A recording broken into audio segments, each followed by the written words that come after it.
Здравствуйте. В эфире программа «Якутия в деталях», проект «Мой доктор». С вами Иван Луцкан.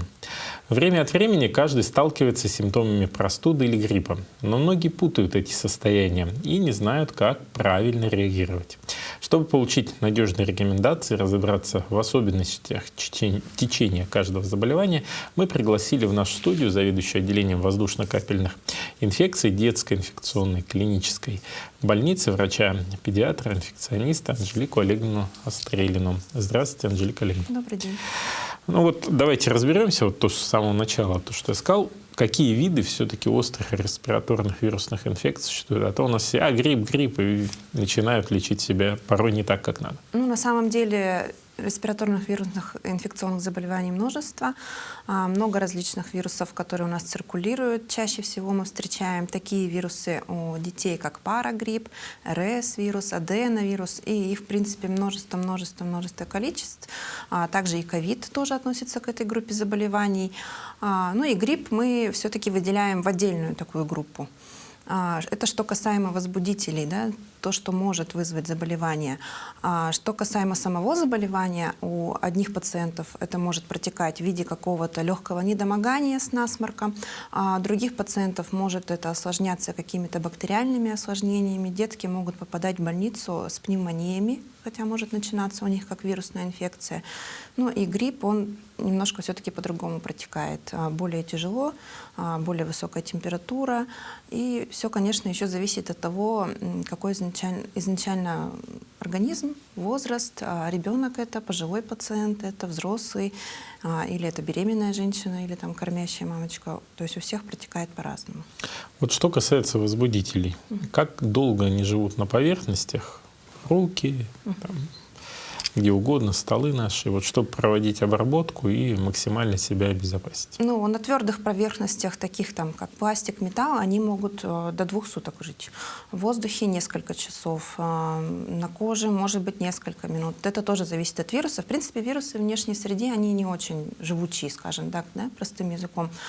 Но на поверхностях они находятся более длительное время. Поэтому мы говорим о том, что если в доме кто-то болеет, нам важно делать, во-первых, это влажную уборку, во-вторых, это проветривание.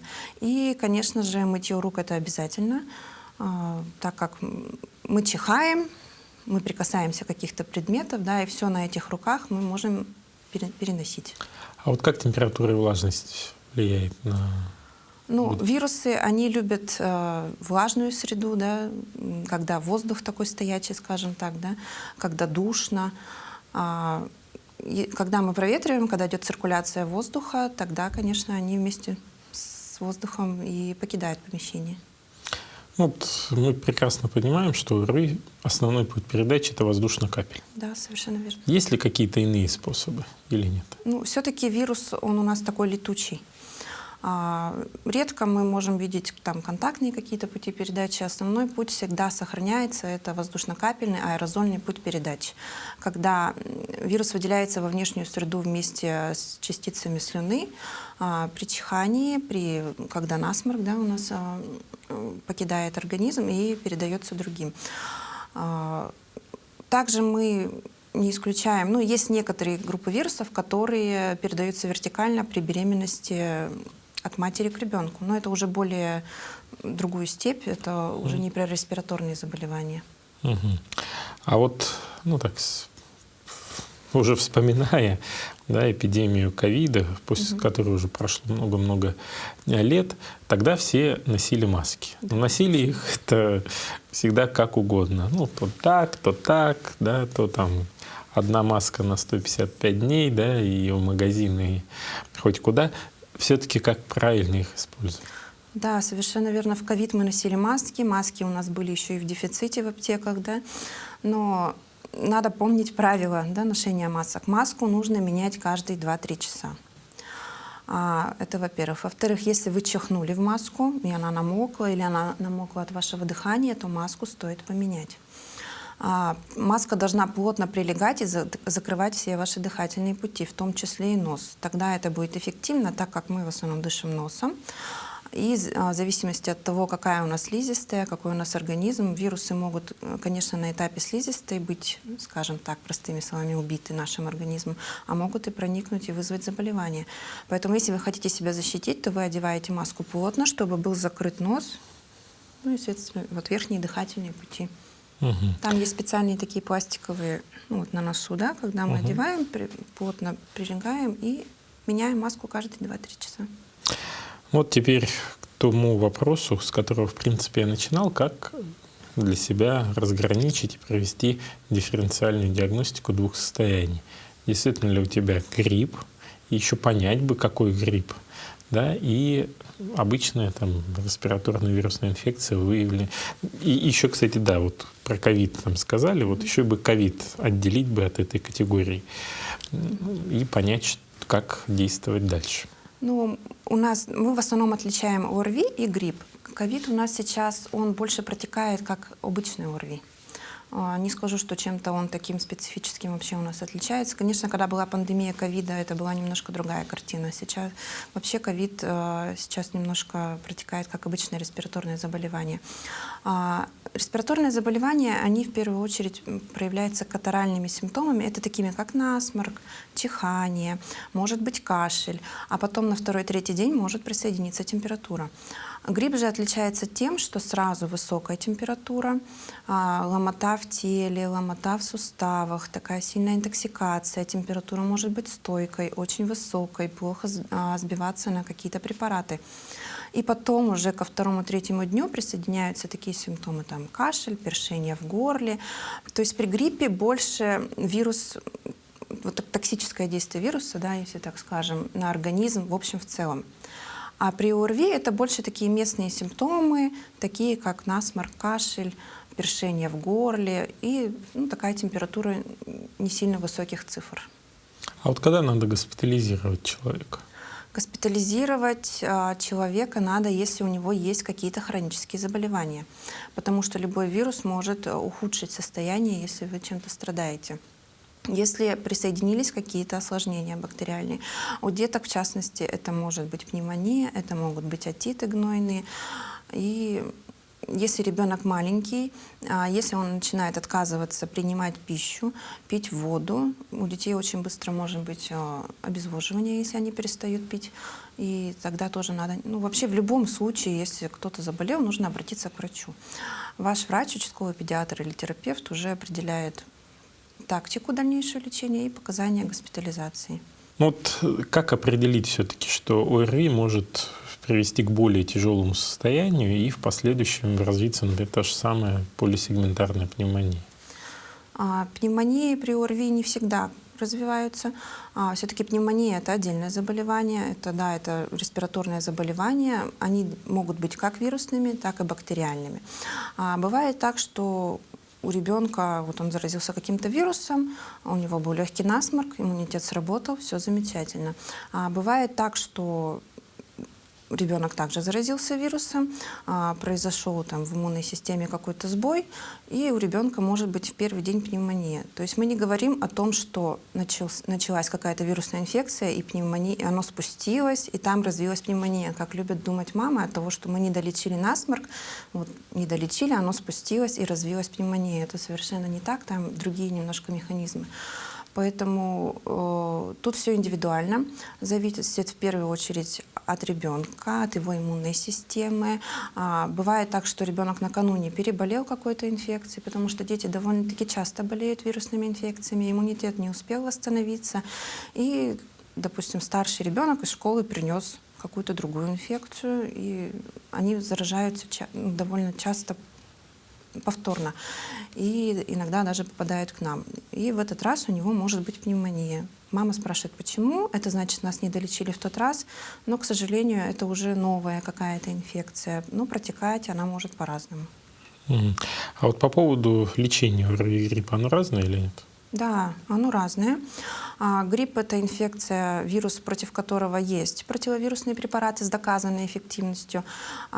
Остальные же вирусы респираторные мы лечим только симптоматически. У нас нет каких-то противовирусных препаратов, которые имели бы доказательную базу, которые действительно считались бы противовирусными, поэтому вирусные инфекции, обычные ОРВИ, мы лечим только симптоматически. То есть мы убираем такие симптомы, как насморк, облегчаем состояние ребенка, снижаем температуру, промываем нос, пользуемся какими-то каплями сосудосуживающими.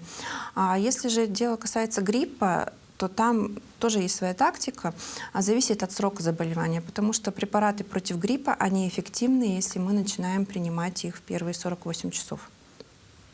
Именно противовирусные препараты, противогриппа, назначает их обязательно только врач, поэтому я бы не рекомендовала самолечением заниматься, особенно у детей, так как там нужно подбирать дозировки. И в принципе, лечение разное. Но при гриппе мы также используем, конечно, симптоматическую терапию. Мы лечим насморк, сбиваем температуру, даем дополнительную жидкость, если это необходимо, отпаиваем ребенка, облегчаем состояние. Если необходимо, то лечим кашель, в зависимости от возраста, конечно. Но все-таки я не могу не задать вопрос про лекарства. Да? Ну, возможно, на ваш взгляд, эффективные симптоматические препараты, которые помогают снять симптомы? Да. Ну, основное, самое эффективное — это жаропонижающие. Первое, а какие? Их несколько? Их несколько. Вот. Есть ибупрофен. Вы именно какие назвали?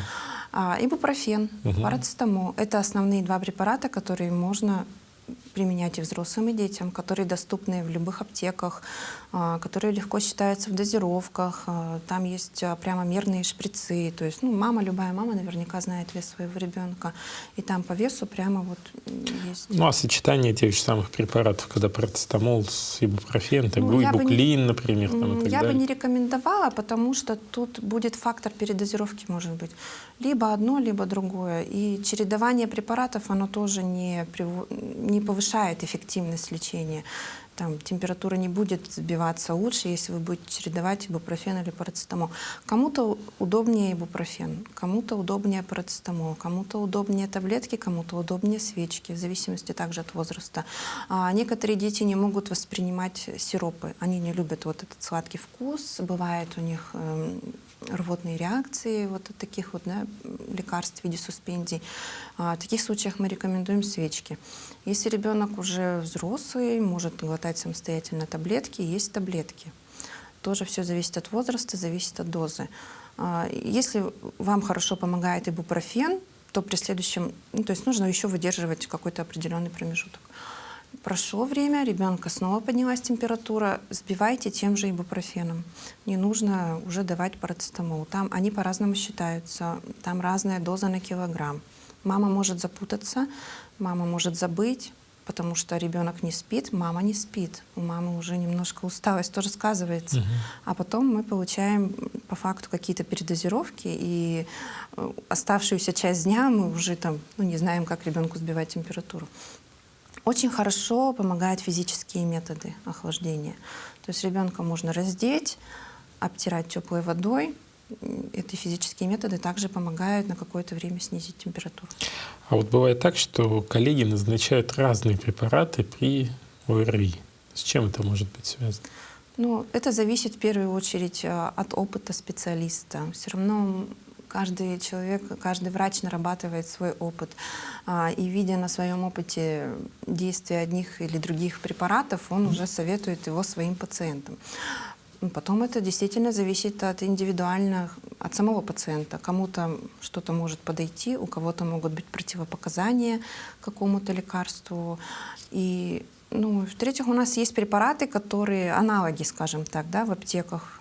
Действующее вещество одно, а торговые названия абсолютно разные. Поэтому люди могут думать, что им назначили разные лечения, а по факту там будет одинаковый препарат. Вот по поводу вакцинации, вот осень-весна у нас так активно проходит вакцинация от гриппа. Насколько вы замечаете, что пациент, поступающий к вам, например, в отделении, был вакцинирован, не вакцинирован, и эффективность вакцинации? Действительно, мы, скажем так, не ведем статистику, а обязательно спрашиваем при поступлении, был ли ребенок вакцинирован. И хочу сказать, что дети, поступающие к нам с гриппом, с осложнениями, допустим, с такими как пневмония, они чаще всего не вакцинированы от гриппа. И вакцинация — это прямо для меня обязательный пункт. Это эффективный очень метод борьбы. Просто я не видела ребенка вакцинированного с какими-то такими прям серьезными осложнениями. Вакцинироваться ежегодно всей семье обязательно, если нет каких-то строгих противопоказаний. Начинать желательно с конца августа. Ну, если не успели там, в августе, в сентябре, в любом случае в октябре, в ноябре и даже в декабре я бы рекомендовала вакцинироваться, потому что грипп у нас вплоть до марта может циркулировать. Угу. А вот почему чаще всего как раз он циркулирует вот в этот период? Почему не летом? Ну, потому что это благоприятное для него время. Холод. У нас снижается резистентность нашего организма, мы становимся более восприимчивы к этому вирусу. И вообще все респираторные вирусы у нас, как правило, и не только грипп, начинаются вот с осенней. Осень и весна. Зимой мы, вот прямо когда у нас бывают крепкие якутские морозы, мы видим немножко спад вот этих респираторных заболеваний. А осенью, весной точнее, как только теплеет, и все начинают раздеваться и выходить на улицу, гулять и посещать массовые мероприятия там, и торговые центры, скажем так, тогда мы видим уже подъем. Зимой мы все сидим по домам, в большинстве своем случаев, а осенью, весной еще как бы посещаем какие-то массовые мероприятия, может быть, и там люди могут заражаться, и это тоже способствует росту эпидемиологической заболеваемости. Вот по поводу как раз вакцинации еще такой для людей миф, не миф, хотелось бы развеять. Вот я поставил вакцину, например, весной там, 2020 года. Вот весной 2021 я заболею или нет? К сожалению, вакцина, она действует только вот на один сезон. А почему? Вот тоже, чтобы люди понимали. Ну, это действие вакцины, потому что, во-первых, грипп может у нас из сезона в сезон мутировать, циркулировать. У нас в этом сезоне один грипп, в следующем сезоне это другой грипп. У него меняются его глютиногены, и весь его там состав, скажем так, он немножко переодевается. И та вакцина, она уже будет неэффективна. Там выработались другие антитела, да, на ту вакцину. Клетки памяти иммунные, они другие. Пришел тут новый гость в виде переодетого гриппа. Они скажут, мы тебя не знаем, грубо говоря, да, не получив новую дозу вакцины, уже с тем самым штаммом гриппа, который предсказуемо циркулировать будет в этот сезон. Это большая работа Роспотребнадзора, эпидемиологической службы. Они прогнозируют из года в год, какой вирус гриппа у нас будет циркулировать, и составляют составы вакцин, компоненты именно, которые будут эффективно действовать именно вот против определенных штаммов. А что касается, допустим, вакцинации от других заболеваний, гепатиты, там немножко другие механизмы, там клетки памяти, которые именно будут пожизненно циркулировать в вашем организме. Поэтому это и вирус другой, там иммунологические реакции абсолютно другие, поэтому тут не стоит сравнивать. Грипп — это заболевание, которым можно переболеть из раза в раз, из года в год.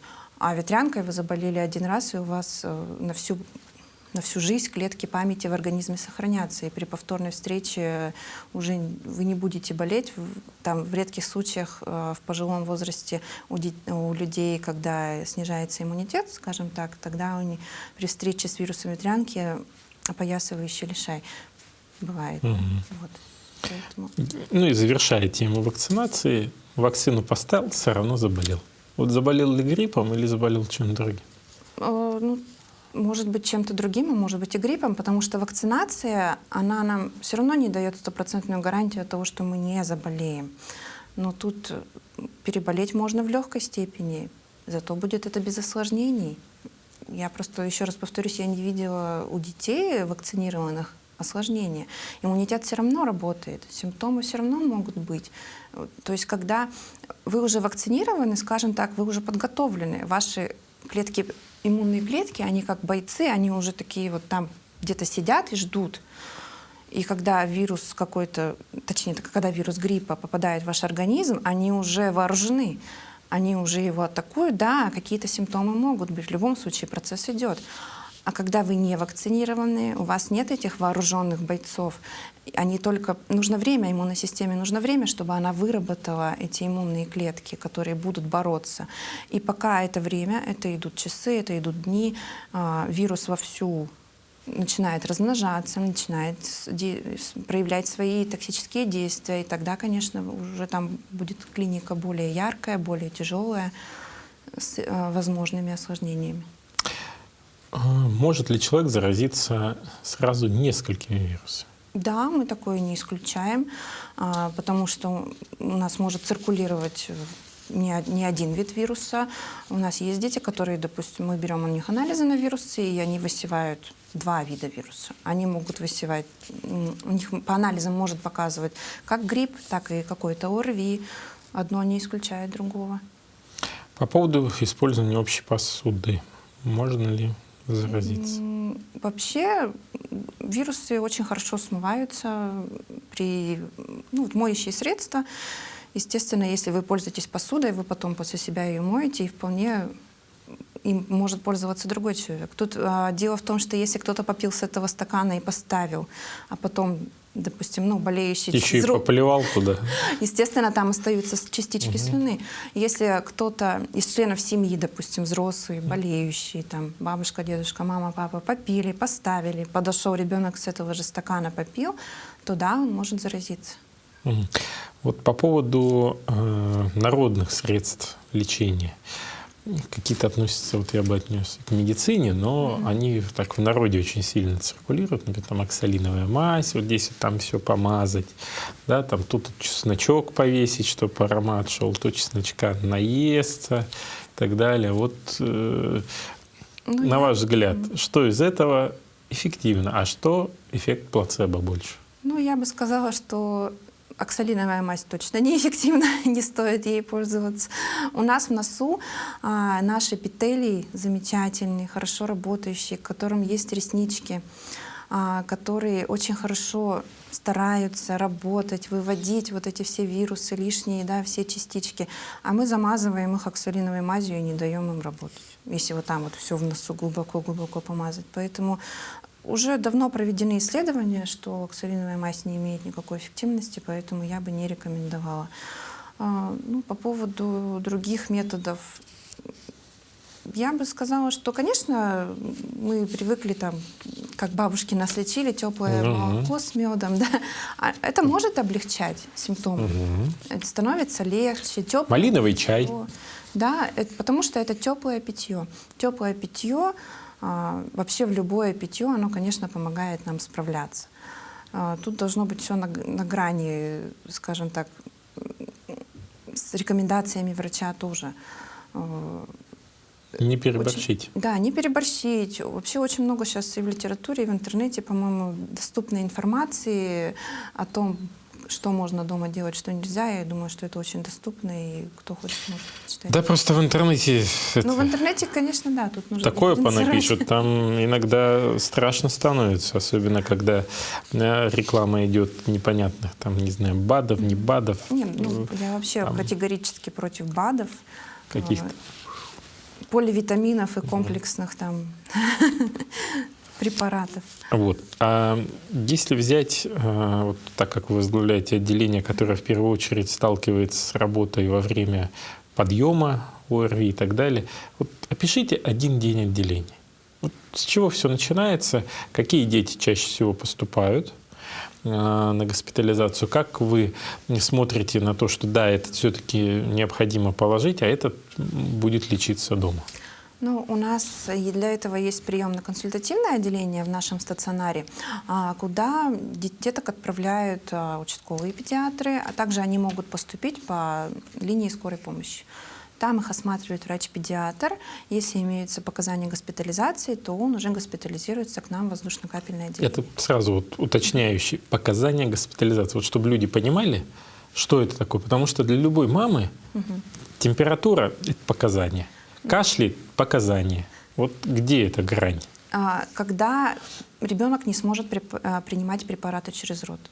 То есть ему нужны какие-то парентеральные, то есть уколы, грубо говоря. Если нужны уколы, лечение в уколах, тогда он поступит к нам.